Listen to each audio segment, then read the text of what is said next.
If you're looking for a feature-packed electric bike, then the Ride1Up 700 series might be for you, and the price is going to surprise you as well. In this review, I'm going to walk you through all the components, then we'll get into some first-person riding footage. I'll talk about how the bike rides, talk about the performance, and finally, I'll give you my concluding thoughts on key considerations for this electric bike. But first, let's take a closer look.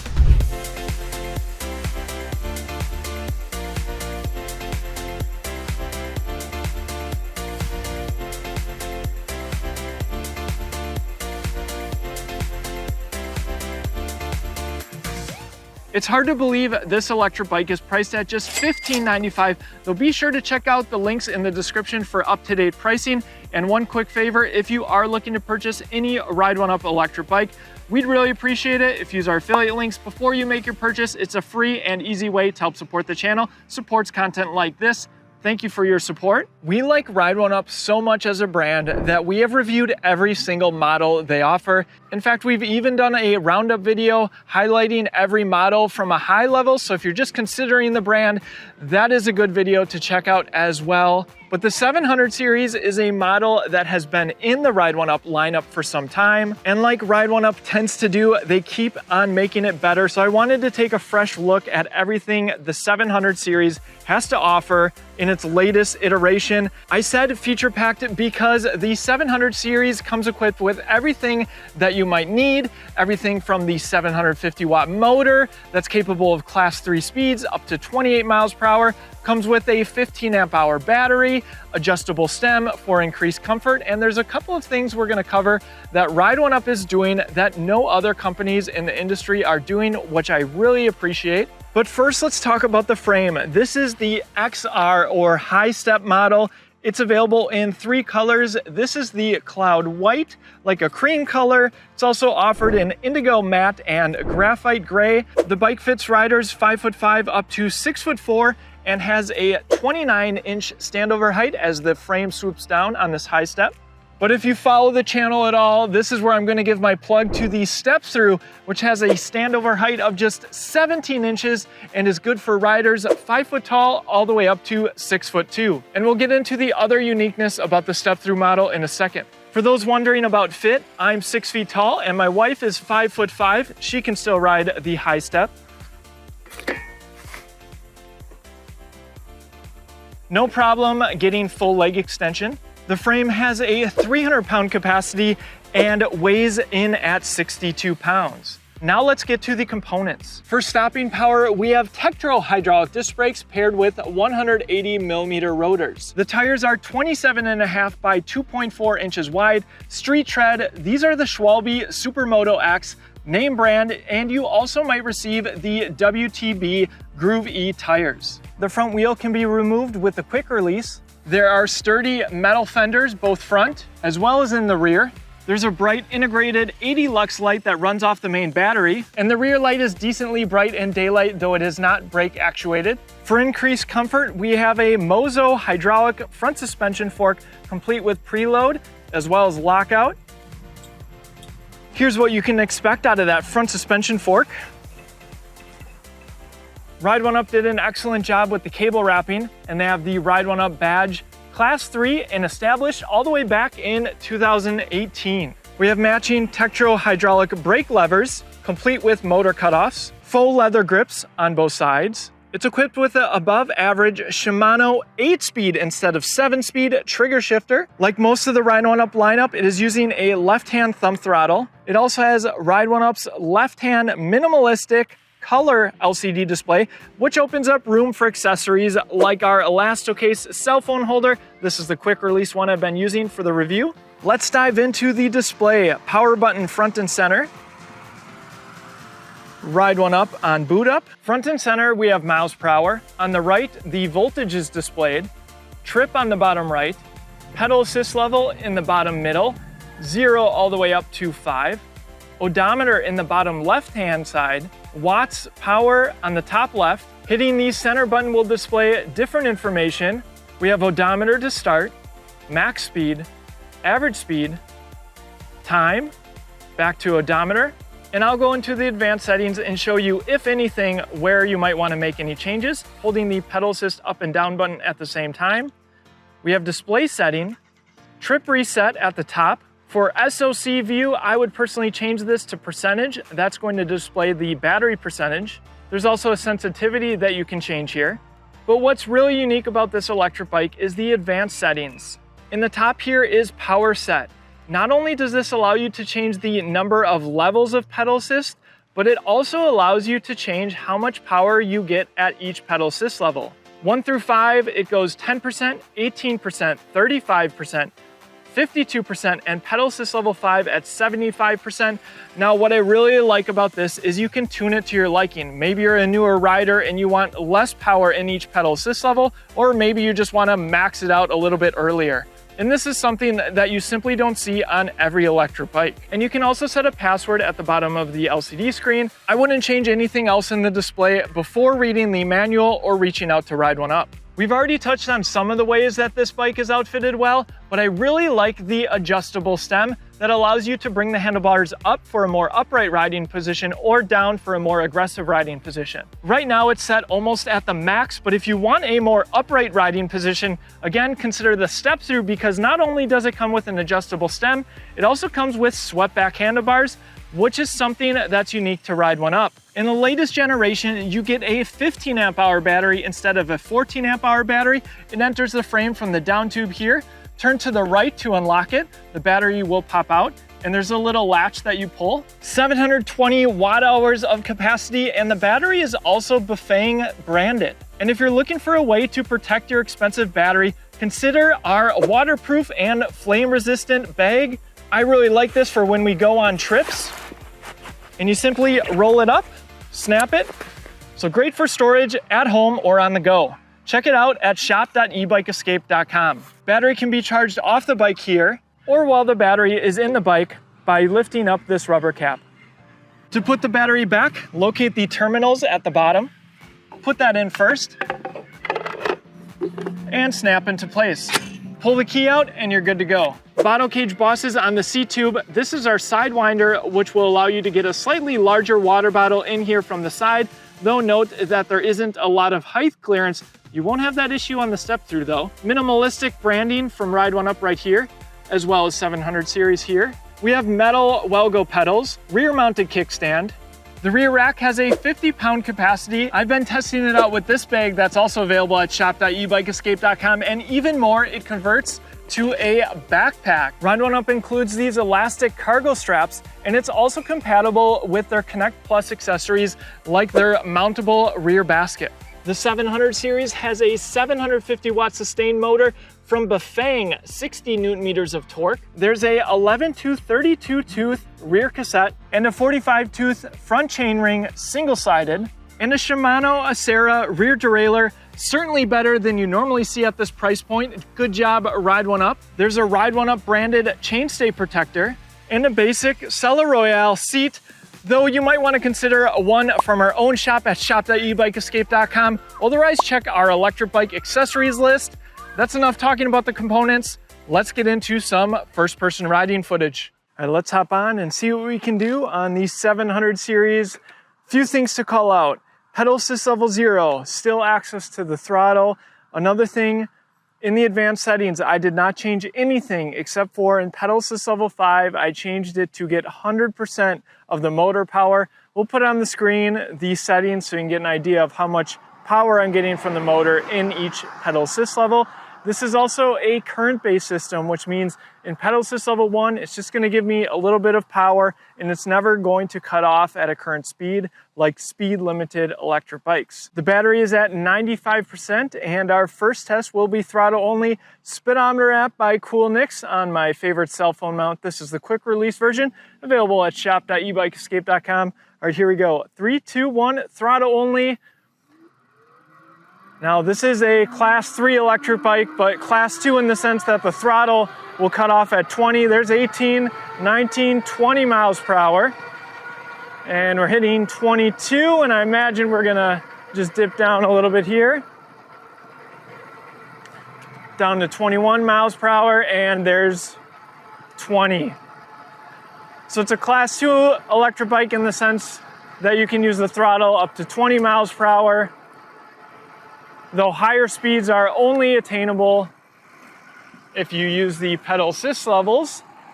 Speaking of that, let's get into that. I'm going to shift all the way down, and I'll start from a stop so I can talk about how accessible the bike is.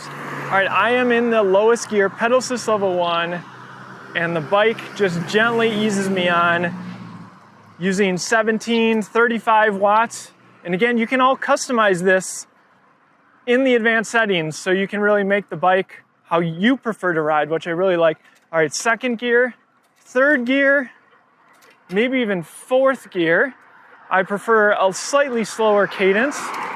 Now I will say, even though this isn't the step-thru with the swept-back handlebars, it still is a slightly more upright riding position. You'll be able to see that in the upcoming third-person riding footage as well, but nice leisurely cadence using 35 watts according to the display, and just cruising at 12, 13 miles an hour.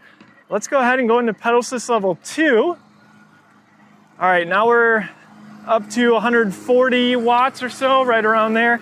And I'm gonna shift up to fifth gear as we hit 14 or 15 miles an hour. And imagine I can pedal past this as well. It's just gonna creep up, again with that current-based system, just giving me consistent amount of power in pedal assist level 2. All right, let's go ahead and go into pedal assist level 3. Imagine we're going to get close to the 20 mile per hour mark. Sixth gear here. All right, there's 21 miles an hour. Again, very leisurely cadence. I would maybe shift up to seventh gear. 22 miles an hour. GPS and the display reading about the same, 400 watts I saw. Slow down around the turn. All right, let's kick it up a notch. Pedal assist level 4. We were doing about 400 watts before. Now we're up to close to 600, it looks like. GPS speed needs to get caught up here. There we go. We're going about 24 miles an hour with ease, I would say. All right, let's go ahead and go into eighth gear. 25 miles an hour using, again, 600 watts. It's 27 miles an hour.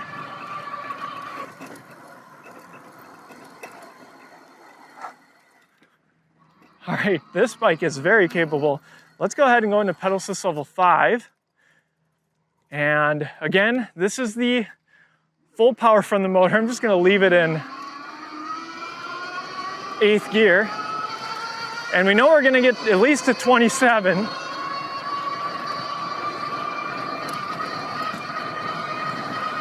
Okay, there's 28. My cadence is a little bit faster, but I can still provide my own power here. Whoa, 31. Using, it's just pegged at 999 watts. And we are cruising at 31 miles an hour, wow. All right, we're gonna do a brake test at this crossing sign right here, 30 miles an hour. Now, I was very careful to make sure that I didn't completely lock up the brakes because I was going very fast, but there we go. The sign is just over there behind that tree. Very impressive stopping power, especially something you want for a bike that goes this fast. Having hydraulic disc brakes is absolutely necessary.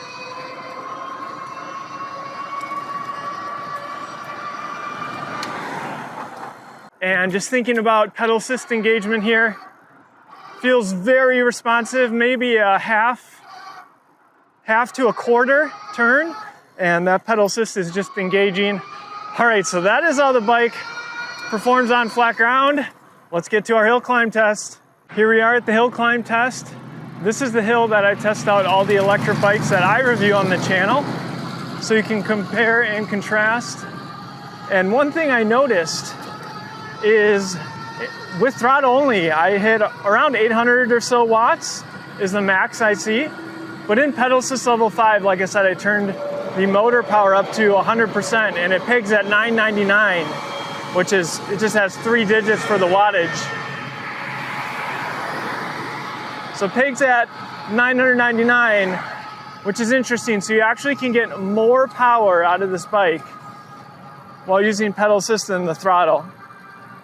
So 860, 880 watts right now, cruising at 16 miles an hour, 15, 14, 13,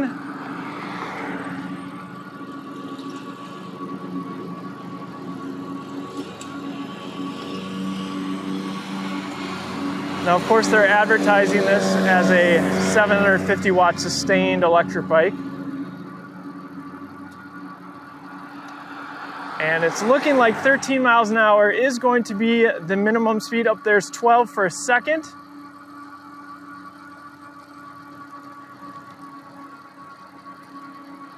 So I know they're using the Bafang motor now. I believe previously they were using a different motor, but I would say performance-wise, at least up the hill, is exactly the same. Minimum speed of 12 miles an hour, of course, not pedaling at all. This is an electric bike after all, so I'm going to go back down the hill, then I'll go back up while pedaling, and I'll be sure to throw it in pedal assist level 5 to see if we get any more performance out of the motor. Okay, here we go, pedal assist up the hill. Now I imagine I'm going to quickly go through all the pedal assist levels, just knowing where the power levels are. The hill's really starting now. Shifting all the way down to first gear. Pedal assist level 1 using about 70 watts. Saw 100 per second. And I could probably do this, but it would be a bit of a workout, 7 miles an hour. Let's kick it up to pedal assist level 2. Feel just a little bit of relief there. I actually can't even hear the motor kick on. Let's go ahead and go into pedal assist level 3. All right, there we go. Now we're getting closer to 400 watts. This would be more doable. Pedal assist level 3, first gear. Pretty leisurely cadence. I could make it more difficult if I wanted to by shifting up, but still in first gear. Let's go ahead and go into pedal assist level 4. 9. Let's go into second gear here, maybe even third gear. Pulling in just shy of 600 watts, 550 it looks like. Going about 11 miles an hour. All right, pedal assist level 5. And that's where I really feel pull. All right, 999 on the wattage. I'm gonna shift up. Fifth gear here. Hitting 16 miles an hour. 17. Remember, this is a cadence sensor. So as long as I'm pedaling, the bike is going to provide power, just senses whether I'm pedaling or not, and then gives me appropriate power in whatever pedal assist level I'm in. And there we go, getting to the top of the hill in pedal assist level 5. So I guess if you want the full power of the motor, just go in pedal assist level 5. You could shift all the way down and have the motor do most of the work if you want to. All right, with that, let's get into some third-person riding footage. I'll give you my concluding thoughts on the Ride1Up 700 series. What makes the 700 series unique is that it checks most, if not all, of the boxes of someone shopping for an e-bike, and does so at an approachable price of $16.95. Even less than that sometimes. Link in the description for the most up-to-date pricing, and yes, to support the channel if you decide to buy. Thank you for your support. Let's run through the highlights and key considerations of the Ride1Up 700 series.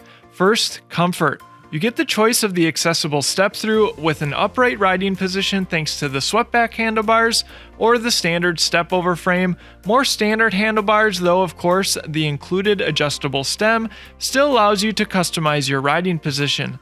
And while it's an e-bike certainly set up for the street, the front suspension fork is nice to have. Next, the electronics. The 15 amp hour battery is slightly above average and is more than enough for most riders, with an estimated range of between 30 and 50 miles. Now, this isn't meant to be a performance e-bike, but the 750 watt sustained motor is plenty powerful. For those who do want to cruise at higher class 3 speeds, 28 miles per hour is still doable. And even more, you can change just how much power you get in each pedal assist level, though it seems turning up the motor power to 100% changes the top speed, so be mindful of your local laws and regulations. But this feature is really handy. Maybe you want to turn it down if you're still getting used to riding an e-bike, or perhaps letting someone else try your e-bike. And really, this is a feature that all brands should offer because it is your e-bike after all. You should be able to customize it to your liking. Now, components. There are no compromises with Tektro hydraulic disc brakes, better than average Shimano 8-speed trigger shifter with a derailleur that's also rare to see on more budget e-bikes. Then there's also quality name brand tires, something Ride1Up is known for.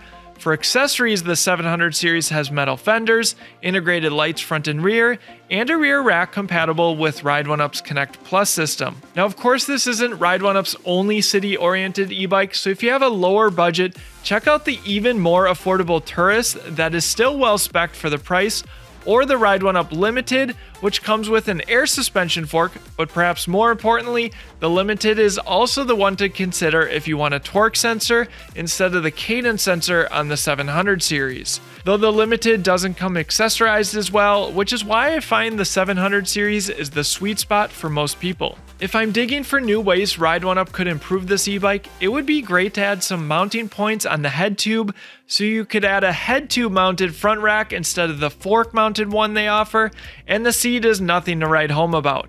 Adding a different one or even a suspension seat post would be two ways to enhance comfort. Riding feel wise, I did notice a slight delay in responsiveness when changing pedal assist levels for the actual selected power level to kick in. And like all direct-to-consumer brands, just remember some assembly is required. Though more than average on the 700 series, like installing the front fork and crank arm, so make sure you're confident in assembly or have a local bike shop that can assist, or at least give it a safety check before you hit the pavement. Our full video of a mechanic assembling the previous generation 700 series might be helpful as well. And keep in mind, this assembly is in part how you're able to get such a great deal on a well-spec'd e-bike. It's not surprising that the 700 series has continued to be offered from Ride1Up over many years, even as they have been adding new models and replacing some others in the lineup. And speaking of lineup, all of the Ride1Up models are compelling from a value perspective, so if the 700 series doesn't do it for you, they probably have an e-bike that does. We've reviewed all of them. If you've decided to pick up a Ride1Up e-bike, do me a favor and use our link down in the description. Thank you so much for your support. You'll find some other helpful resources down there as well. And in the comment section below, let me know your take on the 700 series and what other e-bikes you'd consider at this price point. Thanks for watching, and we'll see you in the next one.